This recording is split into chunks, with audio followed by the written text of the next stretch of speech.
They say the harder the work, the greater the reward. This is our life's work. Good morning. It's 9:07 a.m. here in the frigid Northeast, and this is another edition of the TDN Writers Room podcast. Joe Bianca has the week off, so Bill Finley, that's me. I will be filling in this week for him, hosting. And by the way, what a great day for Red Sox Nation. Big Papi's going to the Hall of Fame. Jonathan Green, General Manager of DJ Stable. And Bill, I have a trivia question for you. What do David Ortiz and Bob Baffert have in common? That probably goes down a path I don't necessarily want to talk about, John. Well, according to Craig Robertson, neither person ever tested positive for performance-enhancing drugs, and everyone in New York is just jealous of their talents. There you go. Brian DiNato, Franklin Ave Equine. And I've been gone all this time. I come back. I don't even have the best beard anymore. Yeah, what is it? I'm the only guy in this whole thing that doesn't go with the beard look. So, of course, our man Joe has quite a good beard. Well, it was a very eventful week in horse racing. It's been the case for so many weeks with all the craziness and all the trials and the drug cases and whatnot. But I thought the one, guys, that really stood out as the most important story of the week, or maybe the one that really, garnered the most headlines because it was different. We had the story of Michael Sanchez, the jockey at mainly rides at Parks, was suspended 60 days when it was revealed that he was making bets in races. Now, that in and of itself is okay. You can bet on your own horses, but you cannot bet against them. And Sanchez was on occasion betting against his own horses.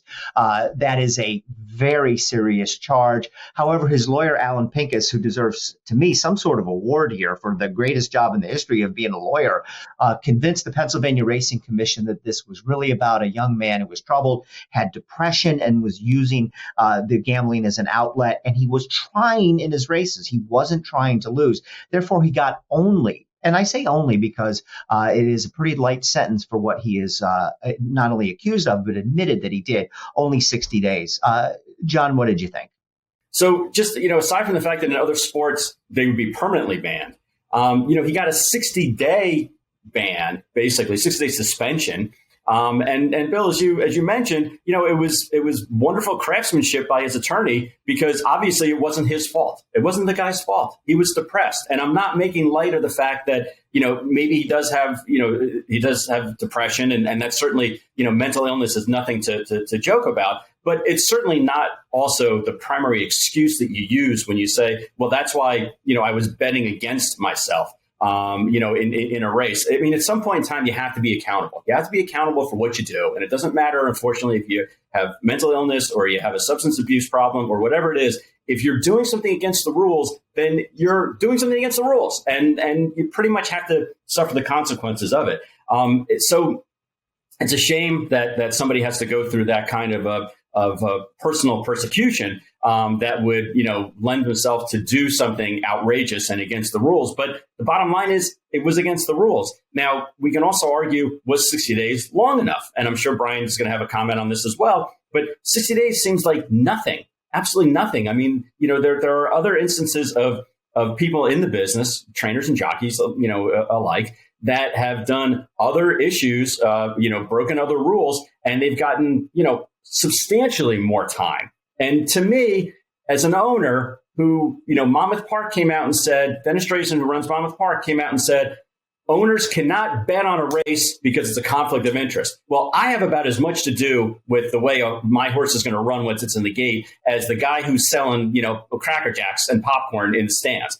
Absolutely nothing. But this guy, was riding the horse. He was on the horse. If there's anybody who has any more specific influence on a horse race, once the gate opens, it's the jockey. My big question is, and maybe I missed this, but I didn't see anything, is do we know how much money he was betting? Because to me, that would really speak to intent and everything. If he was betting $5 a race and it was some weird action bet and the lawyer's explanation is valid, it's one thing. And maybe that explains why the suspension was as short as it is. My visceral reaction. Can I just jump in because I have answered that question? Then I want to go back to you. And you weren't the first one to bring that up. So I reported on the story the day it broke. And then the following day, I contacted, again, his attorney, Alan Pincus. And I'll just read you verbatim from my text to him and his reply. Alan, a lot of people have been asking me how much Michael was betting. Can you shed any more light on that or anything else that will explain the betting frenzy you described? His answer was a few hundred a race. Doesn't tell us much, but it was not 5. It was not 2 to show on the favorite. At least we know that. Yeah. Man, he really should have been. Didn't he win at a couple huge prices? He could have made some scores if he was betting his own horses in those races. Yeah, I don't know. My visceral reaction when I first heard it, when it first broke on Twitter or whatever, my first reaction was ban this guy for life. And you guys are right. The lawyer did a great job spinning it. You almost kind of feel sorry for the guy. I don't know. I mean, obviously we don't have all the details. It does seem like 60 is a little bit of a weak suspension, just given that it's just a cardinal sin for a jockey. Yeah, I mean, I pretty much agree with you guys. First of all, I've never met the Michael Sanchez. People who know him have told me that they really like him. He's a likable guy. Matter of fact, somebody who's very clued in said if you would ask me who was the last jockey at Parx be involved in a scandal like that, I would have said Michael Sanchez. I am sympathetic to the depression scenario, but I think that you guys are right that it's like Pete Rose betting on baseball. Now, Pete Rose, he never came out and said, I did it because I was depressed or anything like that. But, there's a line that Major League Baseball says you cannot cross, just cannot ever cross this line. And he crossed it and he was banned for life from the game.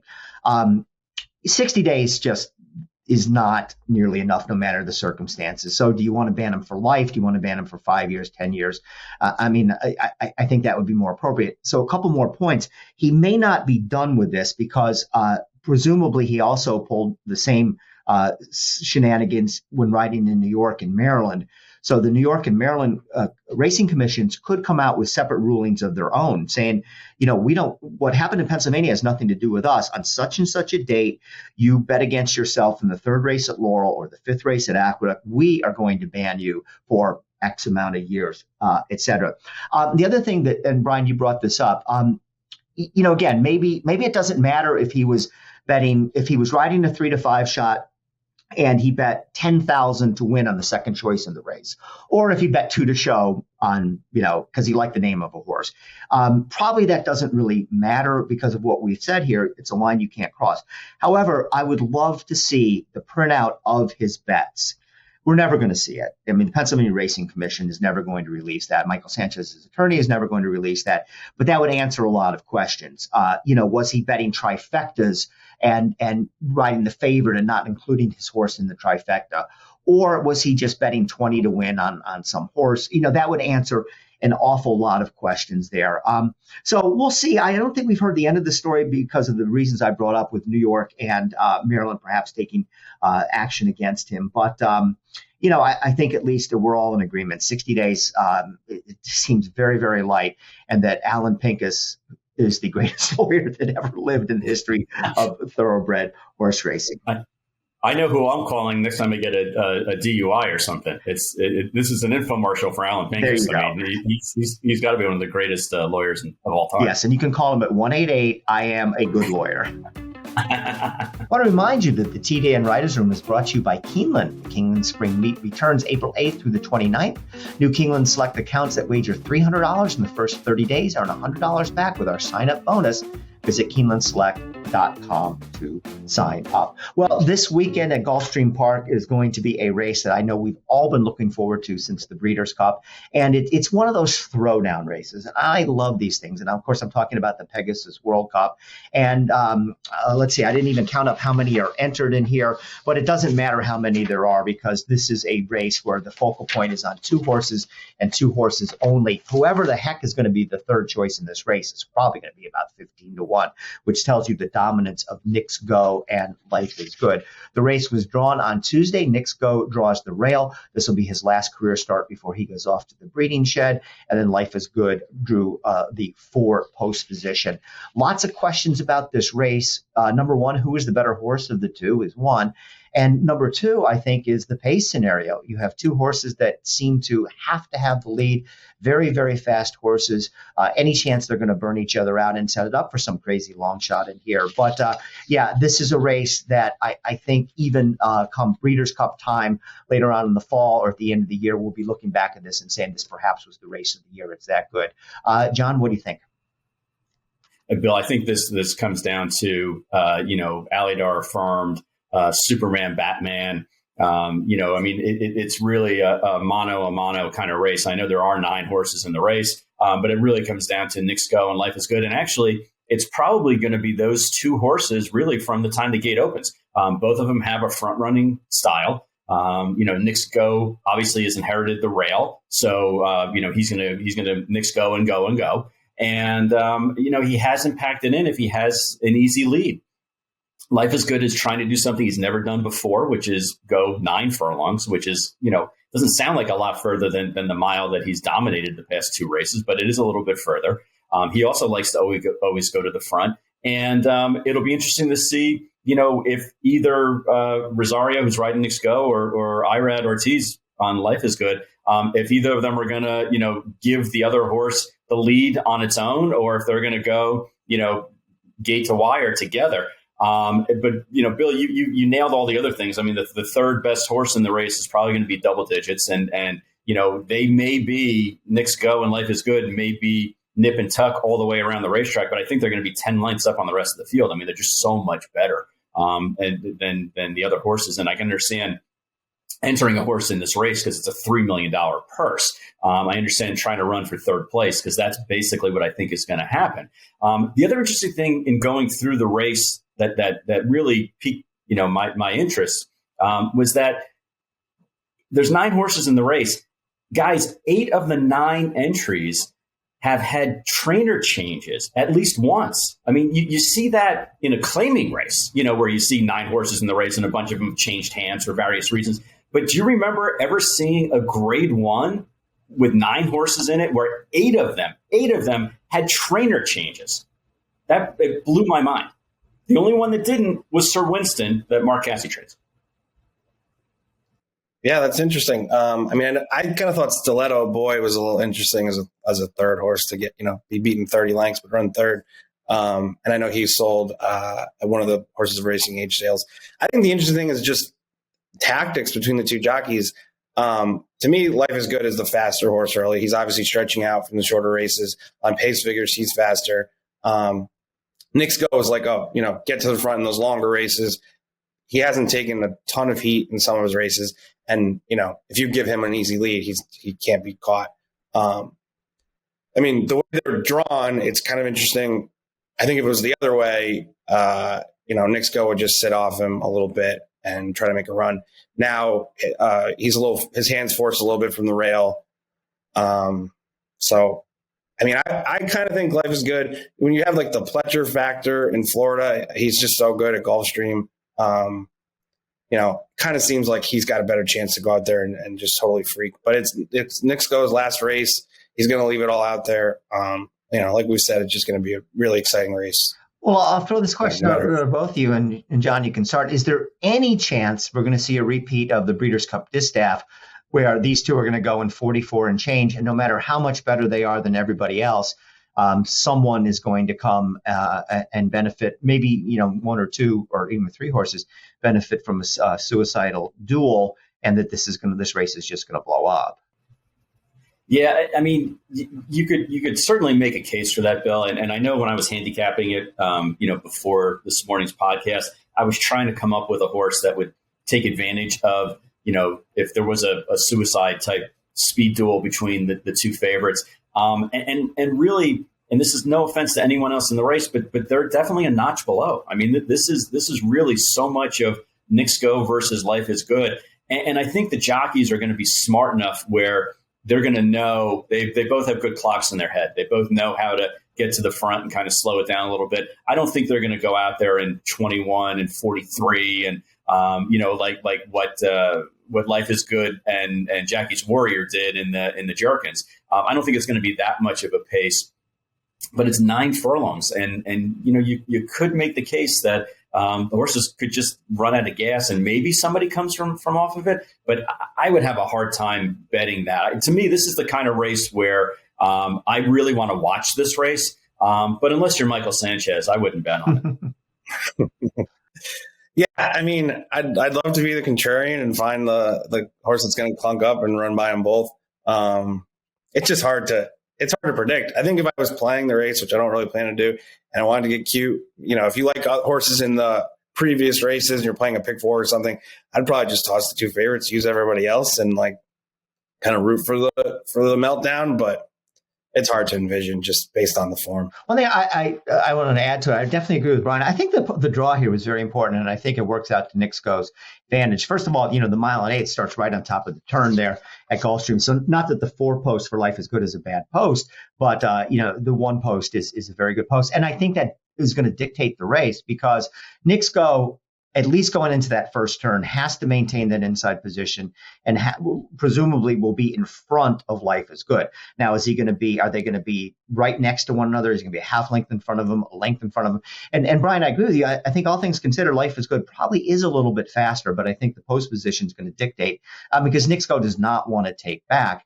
And, I could see this race looking like, we haven't had a match race of any significance in this country in many, many years. I could see this race being a match race between these two, then 7 other horses, 15 lengths behind, battling it out for third. And it looked like one of those workouts you see in the morning on XBTV where these two just gallop along next to one another, and then somebody in the last 16th of a mile sticks their nose in front. But having said all that, the tactics are interesting. That's fascinating. And with Nixco back in here and going against Life is Good, at least early on in 2022, far and away the race of the year. And it's going to be hard to top this race no matter what happens.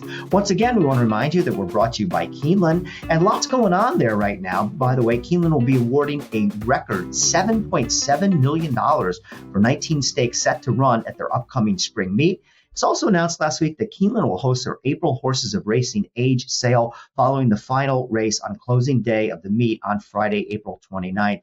Also, Keeneland also recently announced that 11 Keeneland sales grads are candidates for the 2021 Eclipse Awards, including Classic winner and this weekend's Pegasus contender, Nixco. John, you're the big sale. Oh, Brian, too, if you want to weigh in on this. I'm not real familiar with the sales, or not nearly as familiar as you guys are. John, tell us the story of the April Horses of Racing age sale. Well, that's really been developing over the past couple of years. And I know many years ago, Keeneland was looking to supplement, have additional horses being sold at their 2-year-old April sale. And they found that there was a real appetite for proven horses there as well. And I think that sale part has, grown and developed to the point where now it's a standalone sale. People, and Brian's in the racing game as well, and he'll tell you that, if you have a horse that has a little bit of a proven past performance, people will spend, hand over fist to get those kind of horses. And Keeneland, wisely enough, recognized, a need in the market and are offering that kind of a sale for Horses of Racing age sale. And Bill, one of the other exciting things that may come down the pike is that, we as a show may be down there that week, the final week at Keeneland, to highlight the Horses of Racing age sale. So not only is it a sale for proven horses, but it's a week for proven podcasters. All right. Well, stay tuned. Hopefully we'll be making a road trip to Lexington, Kentucky. Still, I make the suggestion we should do the show from Fauner Park, and nobody takes it seriously, but we shall see. We'll be right back. We'll meet you there. Okay, we'll be right back after this message from Keeneland. They say the harder the work, the greater the reward. And this is hard work. It's the hours put in before dawn and after dark. It's the sacrifice, the sweat, the failure, and the faith. This is our industry. This is our life's work. Respect the law. He's earned it. A Grade 1 winning juvenile. 'Tis the law, pops the cork in the champagne. A classic winning 3-year-old. 'Tis the law is gonna win the first leg of the Triple Crown. 5 triple-digit buyers. Respect the law, 'tis him off. The best son of Red Hot Sire Constitution. He's left the others behind. He's going to win the run, Happy Travers. 'Tis the law. And welcome back. I want to remind you that the TDN Writers Room is brought to you by Coolmore. With 8 winners already in 2022, Cupid is now the leading second crop sire by winners. On Saturday, he had his 3rd stakes winner with Sterling Silver in the Franklin Square Stakes at Aqueduct for trainer Tom Albertrani. Another Ashford sire was represented by a stakes winner this weekend with Uncle Mo's 40 under in the E.R. Bradley Stakes at the Fairgrounds. He's the 2nd stakes performer so far this year for the Uncle Mo, who also has Remsen Stakes winner Mo Donegal on this year's Derby Trail. Brian, I asked John last time, Cupid, so I'll throw it to you. Cupid stands for only $5,000.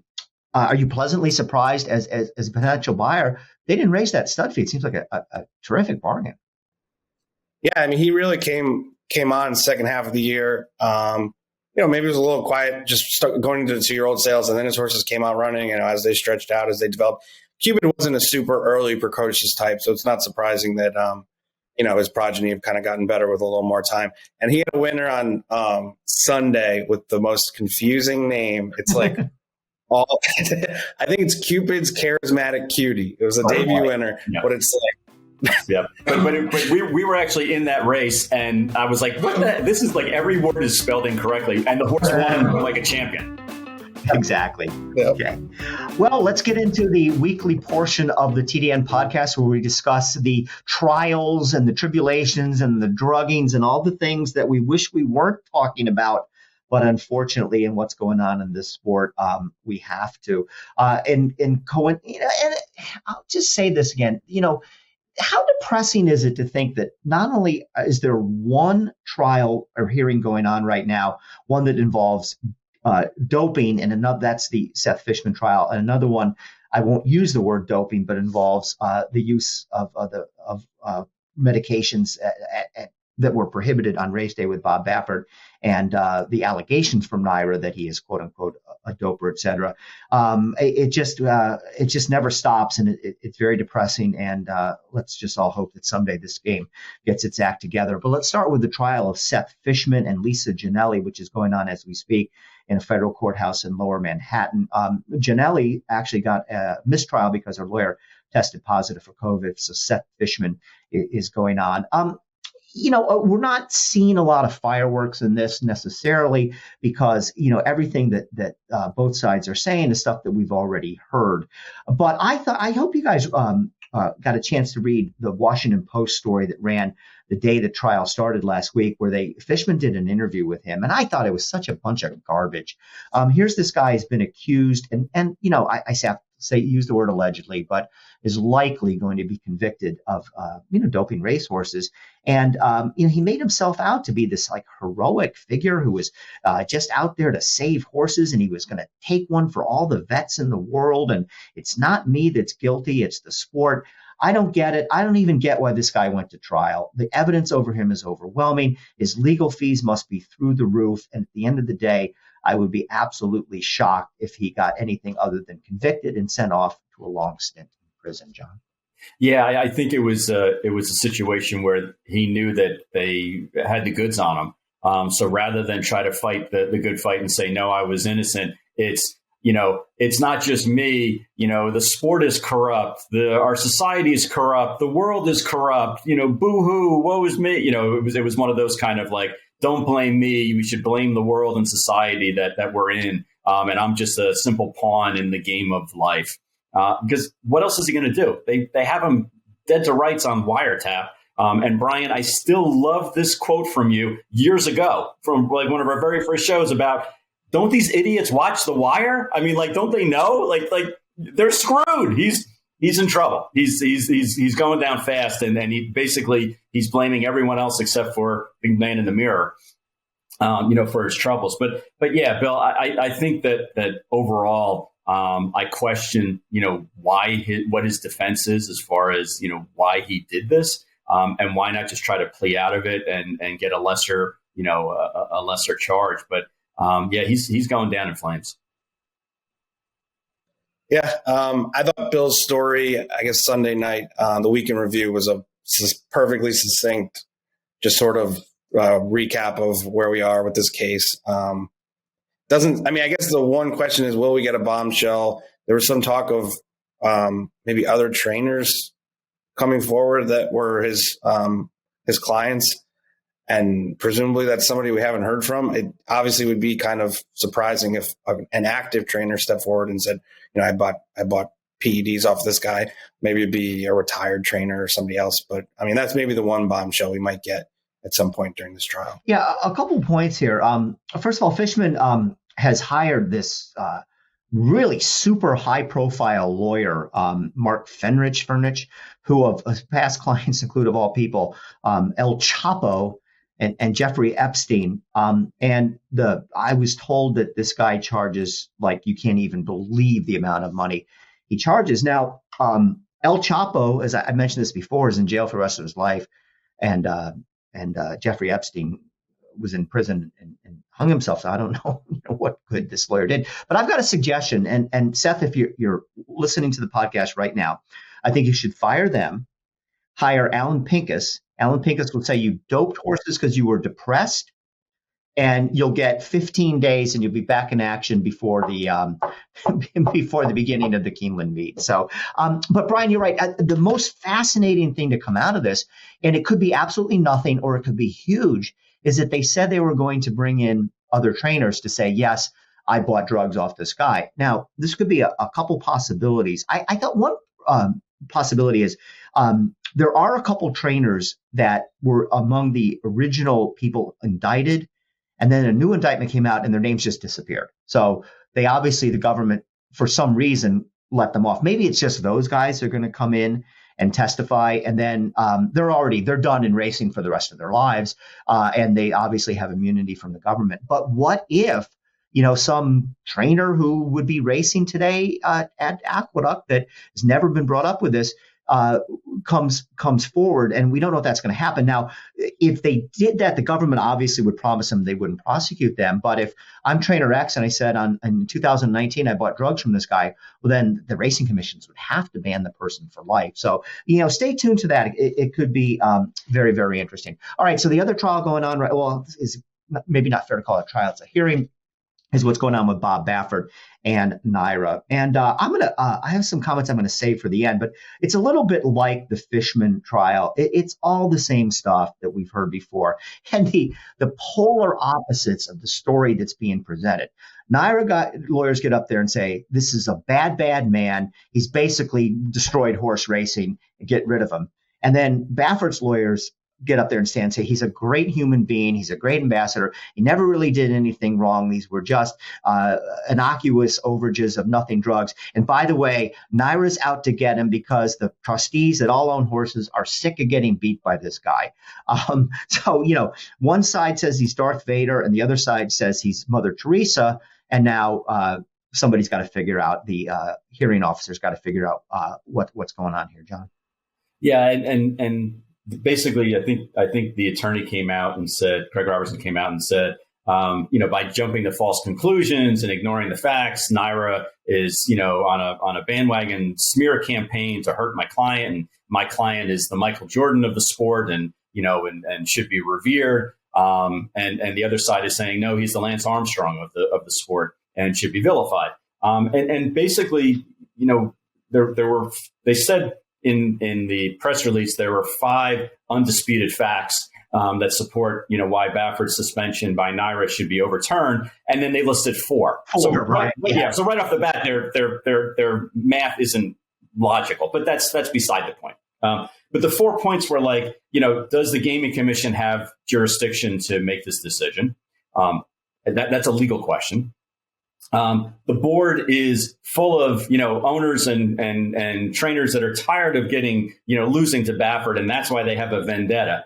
Well, most boards are comprised of people that understand the industry. You want to have people who are active in the industry and leaders in the industry to govern it, in my estimation. You don't want some outsider to come in who doesn't understand the intricacies of the sport to come in and make major decisions and major rulings. So, the fact that the board is comprised of other owners and people in the know in the business, that's what you want. And I understand where Robertson's coming from, because if it was the opposite, if it was a bunch of Joe Schmoes that didn't know anything about the industry, the argument would be, these are a bunch of Joe Schmoes that don't know anything about the industry. They shouldn't be able to govern and make decisions over my client.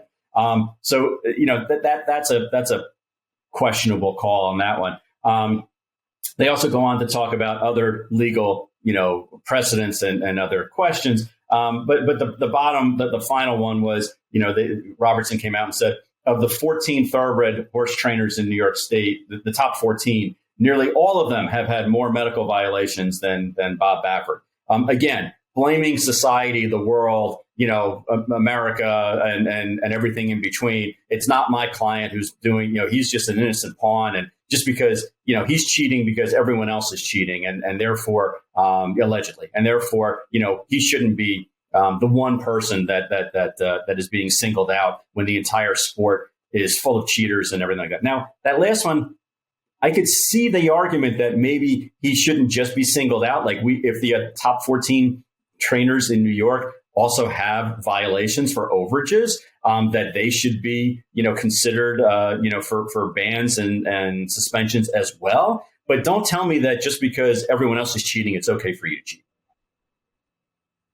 Right. And I agree with you guys. I think the argument that has something to do with who's on the NYRA board, I don't know, that doesn't really carry a lot of weight. I looked it up. I think Baffert made 65 starts in New York, 62 starts over the past 5 years. It's not like he's a guy who's, I think he's won at 35% over that time, almost exclusively in graded stakes. It's not like he's a guy who's got 3 horses in every day at Aqueduct or something. He might come in for the big races, but he's not like a dominant trainer on the circuit or anything. I think if they wanted to get rid of a trainer on the New York circuit, there'd probably be someone that they'd maybe want to get rid of more. So I don't know. That seems like a strange argument to me. I think the best argument that I heard so far from Baffert's lawyers was this idea that it's hard to argue that Baffert's issues have hurt NYRA's business when they had record handle at Saratoga this year. You kind of have to prove numerically or in some tangible way how exactly Baffert's violations in other jurisdictions have impacted NYRA's business. And I don't know, when you talk about like social licensing and this kind of stuff, and I think there's some validity to it maybe, but it's hard to really prove. So I think that's maybe their best argument. And Bill, doesn't it come down to, you're the legal out of all of us, but doesn't it come down to like that New York is a private entity, and if they wanted to? Yeah, John, that's why I wanted to go last, because this is, to me, everything they're arguing doesn't matter. Right. Because, and maybe, again, I feel like to be an effective turf rider right now in 2022, you can't do it unless you have a law degree. This is ridiculous.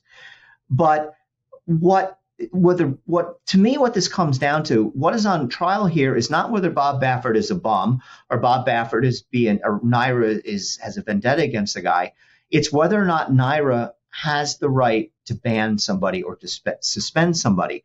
And now the courts have largely said that, not largely, but have you always said that a private company like a Churchill Downs can ban anybody and really doesn't have to have a reason. Best example is Jeff Corral at the Meadowlands, who was just thrown out people left and right. And his explanation was, well, you just threw out trainer X. He's never been caught with anything in his life. Corral will tell you, the guy cheats. I'm not stupid. He's thrown out. So what is on trial here is whether or not NYRA as a quasi-state organization follows the same, can go the same path as a private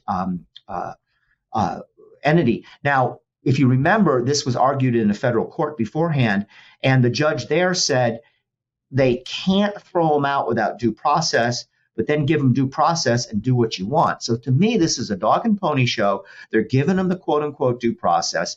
The judge is, I don't know if he's in the tank or not, in the bag or not. It would probably be unfair of me to accuse him of being that. But that's what's on trial here. And I believe at the end of the day, NYRA doesn't need a reason to throw Bob Baffert out. And they can throw him out because they're offended by his white hair, literally. I mean, Right. that it's so glaring that it gets in everybody's eyes, and you've got to go. So again, that's my take on it, but we will see. And we also have more hearings coming up, one of which we're going to get to later on the show, that as NYRA is getting is again like so many other people in racing and groups. It's all about the trials and the tribulations right now. XBTV, boy, this is a good week to watch XBTV, because you can pick up the Life is Good workout, and that is the official workout of the week. Life is Good, of course, going in the Pegasus on Saturday at Gulfstream. And the TDN Writers Room is brought to you by XBTV. Handicap and watch the live races like never before. XBTV has exclusive handicapping insight and analysis, picks, morning workouts, interviews, and race replays. So it is definitely the place to go. And the workout of the week, this week's workout of the week, is Life is Good, who worked on Saturday at Palm Beach Downs, going 5 furlongs in 1 minute and 0.90, or a minute and 4/5 ahead of his start in the Pegasus World Cup. You can check out all his workouts at Palm Beach Downs over the past few months at XBTV. Did either of you get to watch that workout, and what did you think? Yeah, I mean, he is poetry in motion. Life is Good is just the kind of horse where you stop what you're doing. If you're eating, or if you're watching other horses, or you're talking to somebody and you see Life is Good go by, I actually hold my breath, because it's like, what I want. That's the one I want in my stable. Okay, is he running for a claiming tag? Because that's exactly what you want when you see a really top-notch racehorse. Brian? Yeah, he's a monster. I mean, we'd all like one like him. Maybe we'll put a group together, John. We can maybe make an offer. I wonder what that would take. We'll be right back after these messages.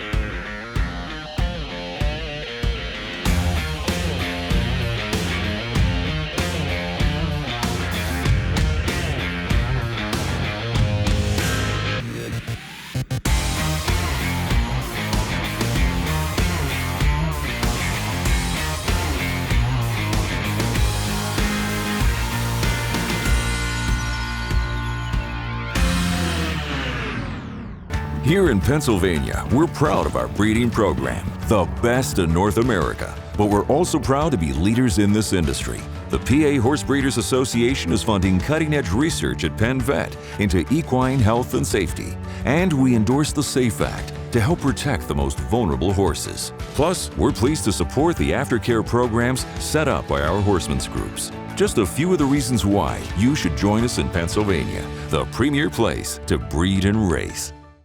And this week, our sponsors include the Pennsylvania Horse Breeders Association. And over the last 9 years, the PHBA Breeding Fund has distributed an average of $28 million each year in awards, owner bonuses, and restricted race purses. Pennsylvania Bred program offers benefits to both owners and breeders. The owner of a PA bred can earn up to an additional 40% on top of the purse for finishing in the money in open races. Plus, this year, the program will offer 19 $100,000 stakes and 4 $200,000 stakes just for PA breds. You can learn more at pabred.com. John, if you're looking to put a Pennsylvania bred into your stable, tell us how that can be done over the next couple of months. Well, the nice thing about it, Bill, is, Pennsylvania, as you mentioned, has such a robust year-round racing program with the added benefits of having a Pennsylvania bred. And I was, really impressed to see when I looked at the upcoming phasic sale that there were 9 Pennsylvania breds that are short yearlings, including, and listen to the sire power, Frosted, Nyquist, Vino Rosso, Street Sense, and Mendelssohn. I mean, those are legitimate studs that these horses have, are by, and they're eligible for all the Pennsylvania bred program and benefits. So, to me, it would be shocking not to buy a Pennsylvania bred at the upcoming sale. The Green Group Guest of the Week is sponsored by the Green Group, an accounting and tax consulting advisory firm specializing in the thoroughbred industry. With over 500 clients in the horse business, they have proven strategies to save you taxes. Learn more about how they can help you at www.greenco.com. Very pleased to welcome in this week's Green Group Guest of the Week, Mike Mulvihill, who is with Fox Sports. He's the Executive Vice President and the Head of Strategy and analytics. Mike, we're bringing you in today to talk about a lot of things, but the big news that was broke a couple weeks ago was Fox's agreement with NYRA from 2023 to 2030 to become the new broadcast partner for the Belmont Stakes. Beyond the obvious that it's a great race and a great sporting event, why did Fox and your team want to get involved with this? Well, there are a couple reasons. And first of all, thank you for having me on the show. Really excited to be with you and excited about our participation in horse racing. Really, there were two primary motivations behind the deal for the Belmont Stakes. One is that fundamentally, Fox Sports is just in the business of premium live events. We want to be in the business of championship events, special events, whether that's the Super Bowl, the World Series, the Belmont Stakes, and anything else that's out there. We pride ourselves on being the leaders in live sports event consumption. There's obviously a lot of sports programming that's not live event, your Sports Centers and Undisputed, Colin Cowherd show. But really the foundation of what we do is in the live events and the live event viewing. So anytime something comes along that could be considered a premium event, a championship event, something that's known to not just hardcore fans, but every casual American sports fan, that's always going to be something that's attractive to us. And the Belmont Stakes is obviously in that category where it's known not just to people who play the races every week, but it's something that every casual sports fan is familiar with. They know it's where the immortals of the sport are crowned and determined. And that makes it fit really naturally with what we perceive as our brand. So that's just the television programming part of it. And then separate but related, we're obviously getting more and more into the gaming business all the time. I like to say that we are evolving from being strictly a media content brand into being a media and gaming brand. That has a lot to do with the recent legalization of sports betting, but it also has to do with the partnership that we have with NYRA in NYRA Bets. And, for us to be able to take on the TV rights to the Belmont Stakes, not only is that a championship event in and of itself, but it becomes an opportunity for us to really promote and try to drive new business and drive signups and new accounts for that NYRA Bets business. So it really works both as media content, which is the business we've always been in, and it works as an engine for our gaming business, which is a newer business for us. And Mike, one of the rumors that we've heard also that's been bantied about on social media is that now that you guys are behind and involved with NYRA Bets, that maybe this is a precursor to New York having the Breeders' Cup again, and having those, the 2-day event, the 14 championship races come back to New York. What would that mean? You don't have to tell us the secret sauce if you guys are interested or not, but what would that mean if the Breeders' Cup did end up in New York, for Fox Sports? Well, I think it would be great for NYRA Bets, right? And it would obviously be a feather in the cap of NYRA to host an event of global significance again. I will tell you candidly that, we're very, very committed to college football at that time of year. And it really would be challenging for us to ever become the new television partner of the Breeders' Cup, which is unfortunate because it's a magnificent event. I love going just as a fan. It's a great property for any media company to have, but it would be really challenging for us to find a way to make that work. Well, Mike, sort of on the same subject that John brought it up. So now there's the four biggest events in horse racing are obvious, the 3 Triple Crown races and the Breeders' Cup. So you now have one of four. You kind of just told us that maybe the Breeders' Cup is not necessarily in the cards. And I don't know if there's any kind of things that prohibit you from talking about an event that's covered by another network or not. I'm not a TV guy. I'm not really privy to that. But, how about the other 2 Triple Crown races? Well, I think you alluded to my answer, which is that it's a little bit out of bounds for me to speak with a lot of specificity about properties that are currently under contract to another company. But I can tell you more broadly that, as I said before, we very much consider ourselves to be in the business of championship events. We want to take seriously any opportunity that might arise to add something that's premium and special. So while I can't really talk about the other 2 legs of Triple Crown specifically, I think certainly they are 2 of many events that we would consider attractive to be part of our portfolio. And obviously a lot of other companies would consider them attractive as well. Right.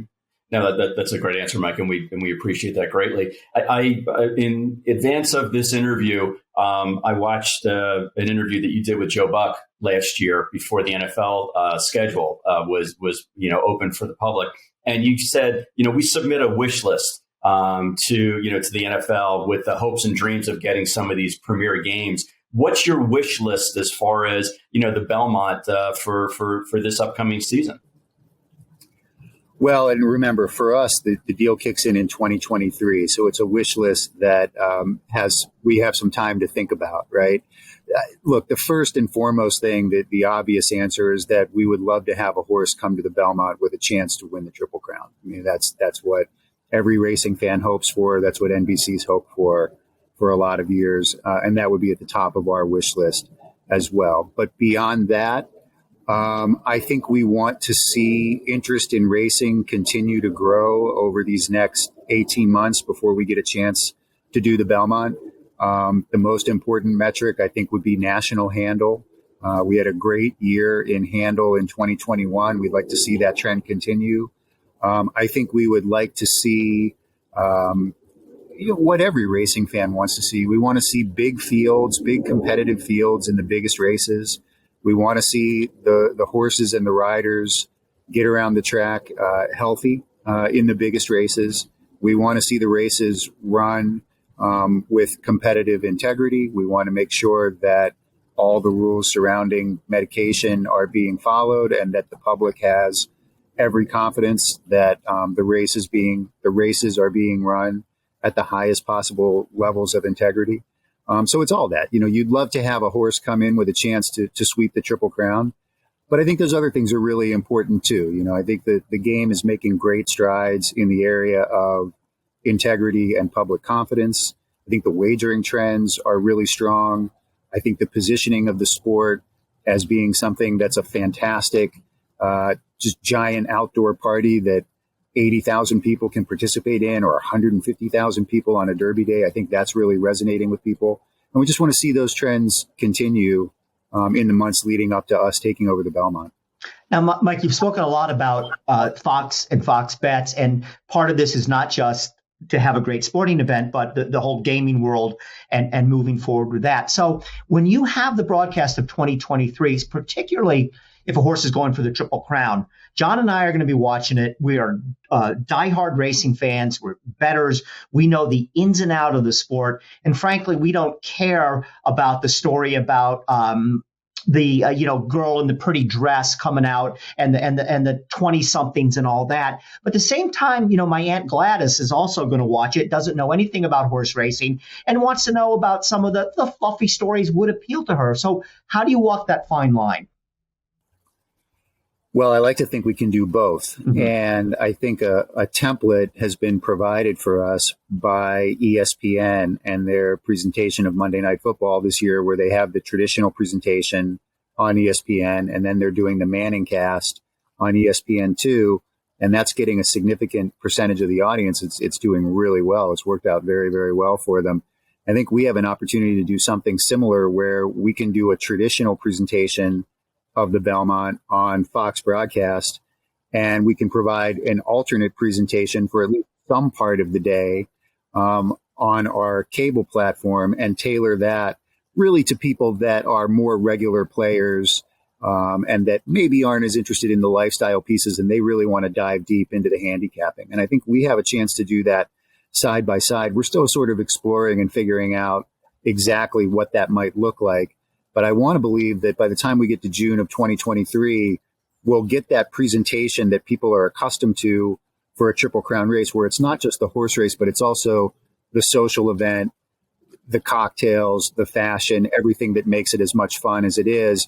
And then I think we can also do a presentation for people that use the sheets and are sheets players, or they really want to dive into workout patterns and trainer patterns and things that aren't necessarily going to totally connect for the big audience on the big network, but for that smaller audience of people that are, really playing it seriously and are going to put a significant amount of money through the windows or hopefully through their NYRA Bets account on that day, we can do something that's targeted specifically for them too. Yeah, and Mike, please let Bill's question just be singular to Bill. Bill's a curmudgeon. He just wants to watch the races. The rest of us like the lifestyles, and especially when we own a horse in the race, we want people to ask us questions about who we're wearing and why we're there. So don't let curmudgeon Bill sway the way that Fox Sports does things. So. We'll have the fashion questions ready for you when that day comes around. All right, good. You can watch the Fox channel, John. I'll watch the gambling channel. How about that? Exactly. Mike, one more final question for me, and that is, just in your answers, it's obvious that you know a lot about the industry. You mentioned a lot of buzzwords, about the sheets and about workout tabs and things like that. Were you very interested in horse racing, and that's why you got the position, or did they hand select you and all of a sudden you had to have a crash course in the industry? Well, it's really generous of you to say that I know anything about horse racing. I think the longer that I've been a fan of the game, the less I feel that I know anything about it. It's so challenging, as you guys know, and I have been interested in it for many years. My brother works in racing. He sort of, I got him involved, and then he took that interest much further than I ever did. He's actually worked in racing publicity for a lot of years. So, my interest in racing predates our association with NYRA by a lot of years.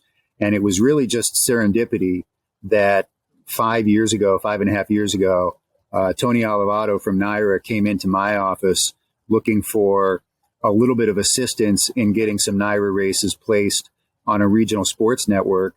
And because I have the interest in the game that I do, and specifically I love Saratoga so much, I took his idea and turned it into, why don't we try to do something nationally and really build it around Saratoga? And that was really the birth of our relationship with NYRA. And we just found ways to make it bigger and bigger ever since. So I have a very long-standing interest in the game. As I say, my brother has made a career out of it. It's really unfortunate that interest doesn't necessarily translate into a lot of winning tickets. But we're happy to have placed a winning bet on the Belmont. We'll take that instead of winning wagers, I guess. Hey, Mike, some people will tell you that sports betting, the legalization of sports betting across the country, is the worst thing that ever happened to horse racing because it's so much competition. That's good, might cannibalize the horse racing market. And some people might say it's one of the best things that ever happened because if horse racing can piggyback off of sports wagering, it's going to be a good thing. Now, in order for that to happen, the conventional wisdom is that we have to go to fixed odds wagering. For instance, now, if on Saturday I want to bet on the Rams, I have to go to Fox Bets. If I want to bet on the John Green's horse in the 6th race at Aqueduct, I have to go to NYRA Bets. How do you see this working out down the road? And what would be the best scenario, not only for racing, but for the ADW and bet-taking websites so that everybody is happy at the end of the day and horse racing can latch on to the sports betting market? That's a lot to respond to, so I'll try to take it in parts. I am a believer that the legalization of sports betting is a positive for horse racing. And primarily the reason I believe that is that I think we're already seeing a normalization of the activity of wagering. And there's a very fine line for us to walk there.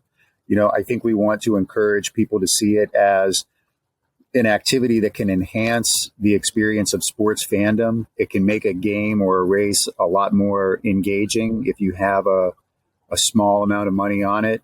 But we also want to encourage, obviously, responsibility in that activity. So I think all of us who are invested in this have an opportunity to mainstream the activity of betting, but mainstream it also with an obvious eye toward making sure that we're encouraging people to approach it with responsibility. And I think that mainstreaming is really going to elevate horse racing, and we're seeing it already. I mean, certainly there's nothing in the handle figures over the last couple years since the overturning of PASPA that would suggest to you that legalized sports betting is hurting interest in horse racing in any way. I mean, the early evidence seems to be quite the contrary. And then I think, I don't know that I'm necessarily the most well-informed person on that topic of what the future of the wagering experience looks like. I mean, you're right that horse racing and sports betting are currently kind of coexisting on parallel tracks, and it seems logical that eventually that will become a more seamless experience. Right now we've got our Fox Bet brand and we've got our NYRA Bets brand, in which we're only a minority partner. And you would think that eventually you want those to be one experience. It doesn't make that much sense for that to be two separate brands and two separate experiences. But I think it's going to take some time, and we have some issues to work through before we can make that a more seamless experience for the user. But clearly, I think that's where we would all expect things to be. Mike, I got one more question before we let you go, and I'm going to give you a chance to pat yourself on the back. You and NYRA pat yourselves on the back a little bit here. The handle figures for the sport have been very good over the last couple of years, but NYRA in particularly, the handle figures have been exceptional, and it does seem to coincide with the broadcasts on Fox, America's Day at the Races, and Saratoga Live. So the question is, how much is the added TV coverage adding to the popularity of the brand and to the amount of wagering on it? Now, I mean, to answer that in any kind of specific numbers is obviously impossible. But I mean, you would probably understand this as well as anybody else. How much do you think this television exposure is improving NYRA's business line, their bottom line? Well, my answer to that question is in no way objective, right? Exactly. I mean, I have obviously the most biased opinion that a person can have.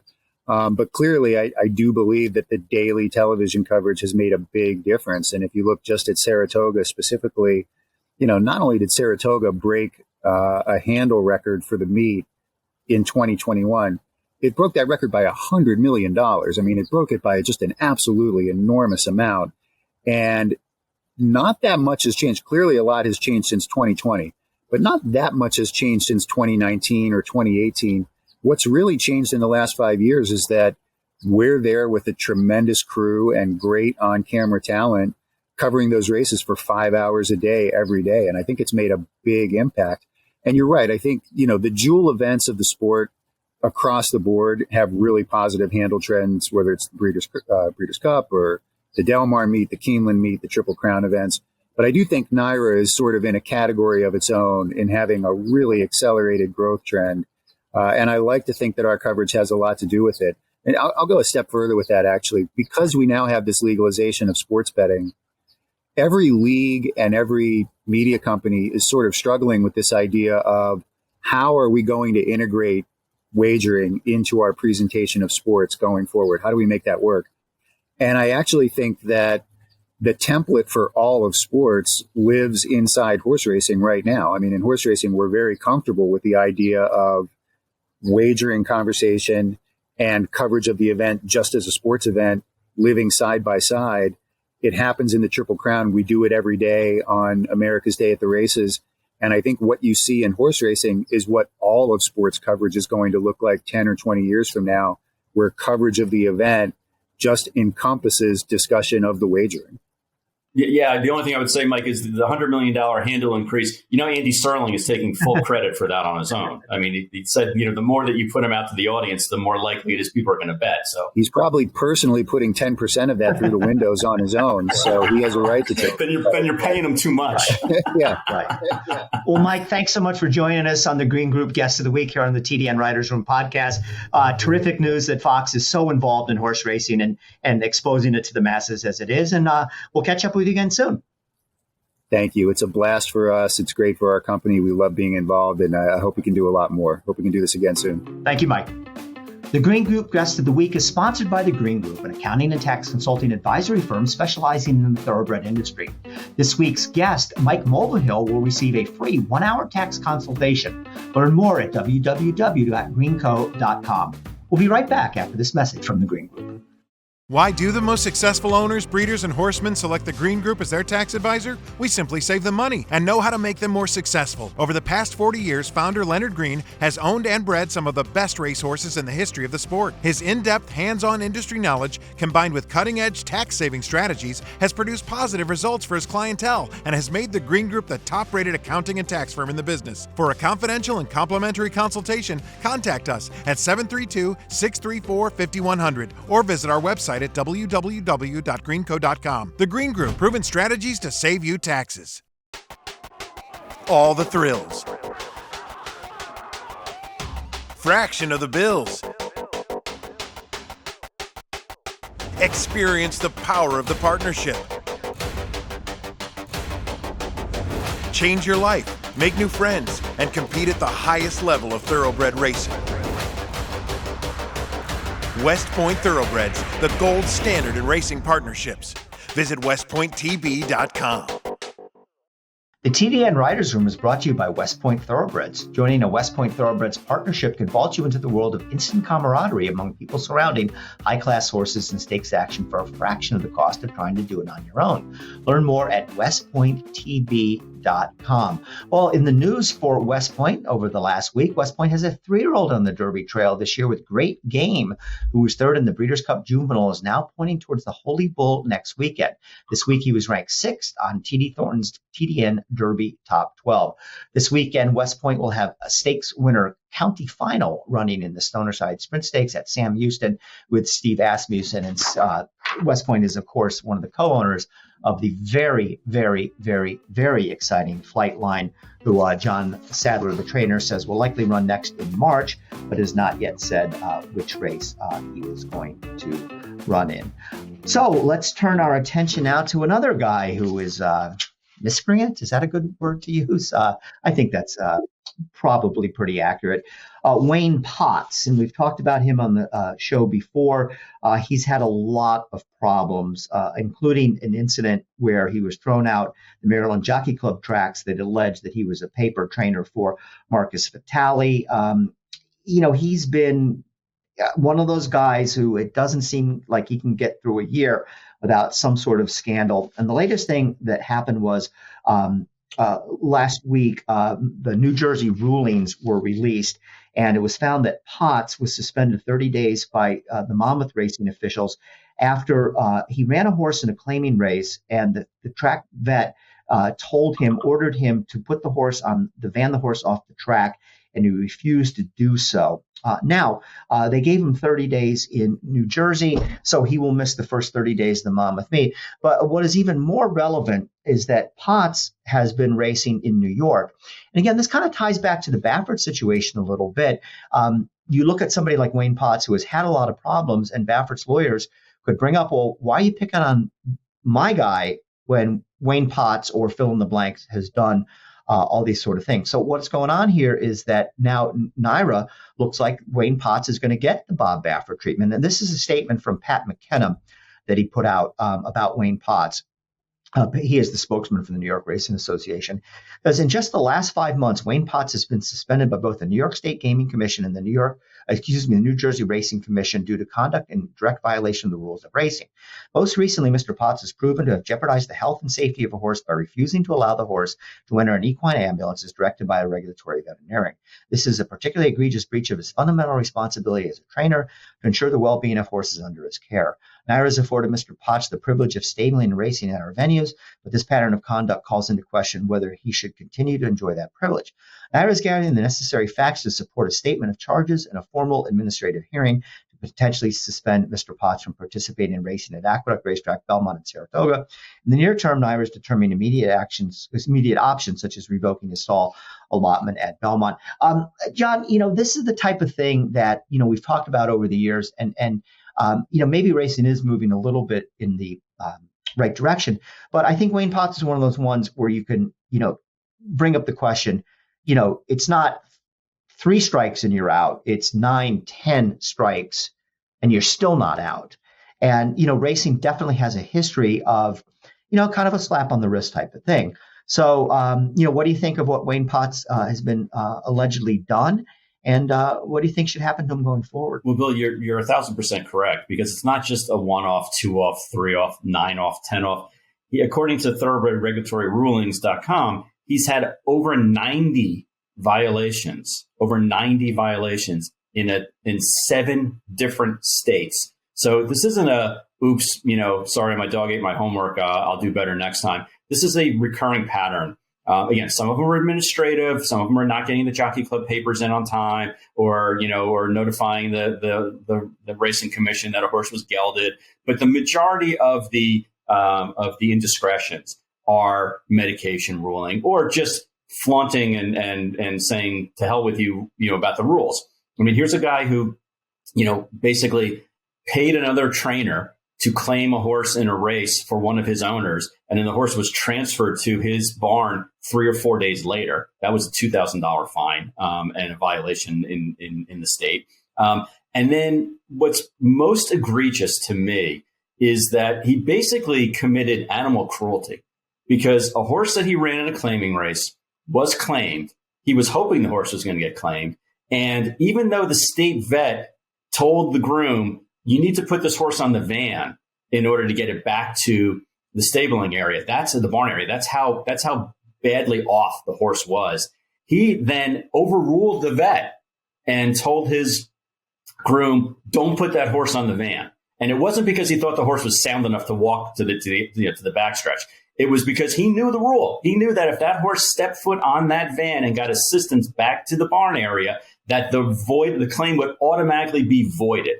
And to me, if that doesn't smack of animal cruelty and just total disregard for the horses that you have in your barn, then I don't know what does. But here's a guy who repeatedly in multiple states has had violation after violation and has been sanctioned by commission after commission. And yet, it's like Groundhog Day, new day dawns, and he's running horses again. And to me, as we all beat up on Bob Baffert because he is the face and the lightning rod of the industry. But it's crappy trainers like this guy who basically doesn't care one iota about the horses in his barn unless they can earn him money. And as soon as they can't earn him money, they're kicked to the curb and he's on to the next one. I mean, to me, those are the kind of trainers that we need to rid our industry of, because they just laugh whenever they get fined. Oh, I'll take it out of the winnings. No big deal. $500 fine, big deal. $2,000 fine. Here, you want it in 10s or 20s. I mean, that's what happens with a lot of these guys once they get to a certain level. And these are the guys that are the pieces of crap that keep floating, from one state to the other. Brian, before I go to you, let me jump in with John. So we don't know what New York is going to do yet, though it seems like they're taking this very seriously. And just like when we started with Michael Sanchez, are you okay with, and just this incident resulting in a 30-day suspension in New Jersey?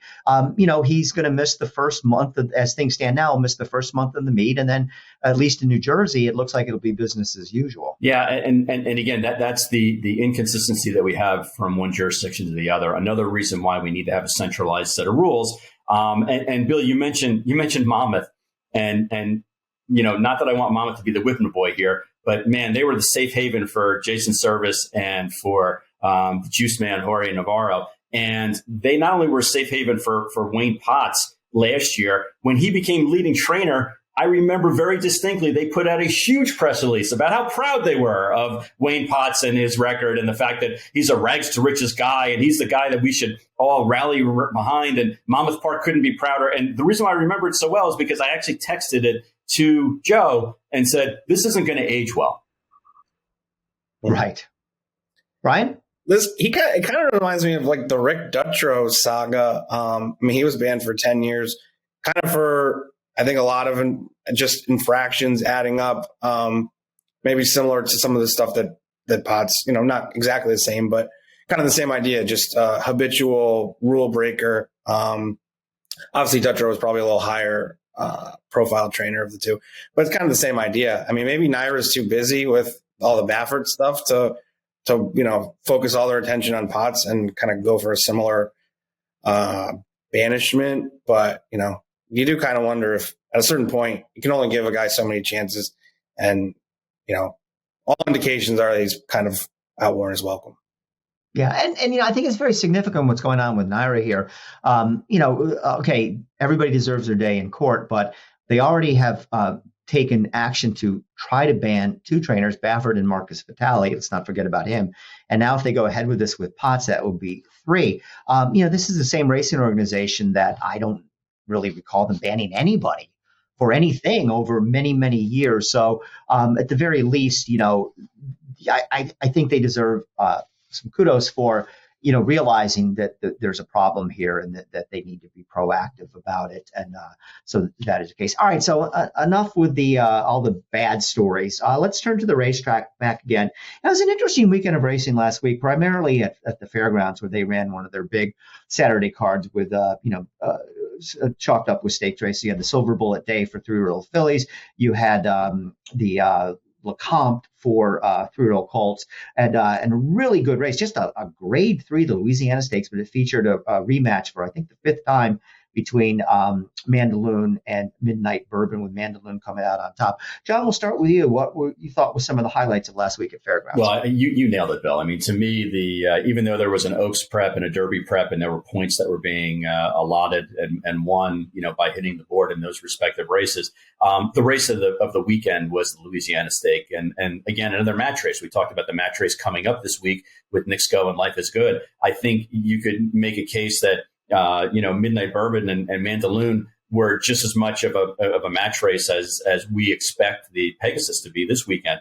And Bill, you're right. I actually counted it up. The Mandaloun and Midnight Bourbon have faced each other 6 times, which is really a lot when you think about, Midnight Bourbon has run 13 times and Mandaloun has only run 8. Now 9 and 14 times. So in Mandaloun's, brief career of 9 starts, 6 of them have been in the same gate as Midnight Bourbon. And I'm sure when they see each other, they're just like, dude, we're running again. Yeah. All right. We'll see at the finish line. But it was really an exciting race. And almost from the get-go, they opened up on the rest of the field and just kept right on going. Midnight Bourbon was adding Lasix and blinkers for the first time. So it wasn't a surprise that he went right to the front and slowed it down in 24-1 and 48.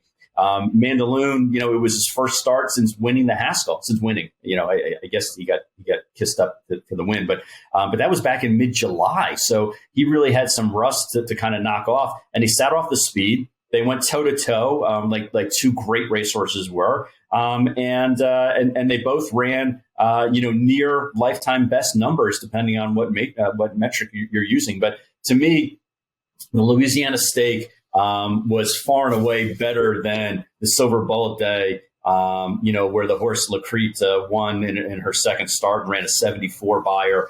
And I believe, Brian, in the Lecomte, there was a lot of speed in the race, and they just kind of beat each other up. And then Epicenter just, got tired. And the winner, Call Me Midnight, just kind of came out from the sky because the first 2 horses just knocked the crap out of each other. Yeah, I mean, I really like Epicenter coming out of the Lecomte. I thought he ran great. Did all the dirty work early. Just kind of got run down. The other horse used the entirety of that long fairground stretch just to grab him at the last second. Epicenter still galloped out in front, has good form overall. He's kind of this year's Midnight Bourbon. I think like this time in their career, if you probably look at their PPs, they're probably a little bit similar. So he's kind of the horse I want going forward in that for Derby type horses. So he's kind of the one that caught my eye over the weekend. Yeah, I mean, a couple other things I'd add to it. And both Mandaloun and Midnight Bourbon look like they're going on to the Saudi Cup. So they'll be in the same starting gate again, halfway across the world.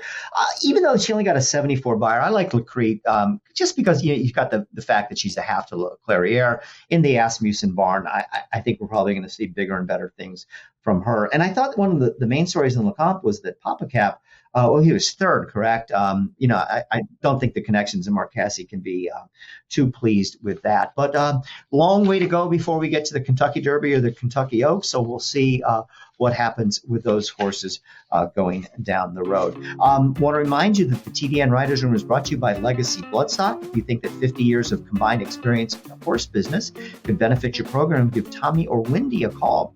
They personally advise on each horse as if they were their own. Legacy will be represented at the upcoming Fasig-Tipton February sale. The roster for the sale includes broodmares, broodmare prospects, and short yearlings. Legacy grad and TDN Rising Star Prime Factor was a winner in his 4-year-old debut over the weekend at Fairgrounds. Son of Quality Road sold for $900,000 at the 2019 Keeneland September sale. Now a message from Legacy Bloodstock. Being a small family business, I guess we're part of a dying breed. We're really grateful for the people that entrust us. We know it's a huge responsibility. We're always with your horse every step of the way. When it comes to being at the sales ground, showing your horses, we are with your horse. Just driving up and down the road every day, there's not a time that I don't look out and feel a responsibility to the sport, the animal, the people that come to invest in the game. I want to see as many people enjoy this sport as they possibly can because we do have the most beautiful sport in the world.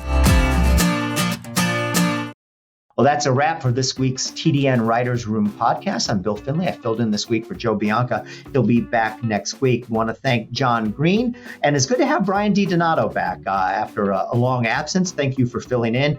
Also, we want to thank our Green Group guest of the week, Mike Mulvihill, and our team, executive producer Patty Wolf, associate producer Katie Petruniak, our editors Anthony LaRocca, Aaliyah LaRocca, and Nathan Wilkinson. We'll be back next week. Thanks for tuning in to the TDN Writers Room podcast.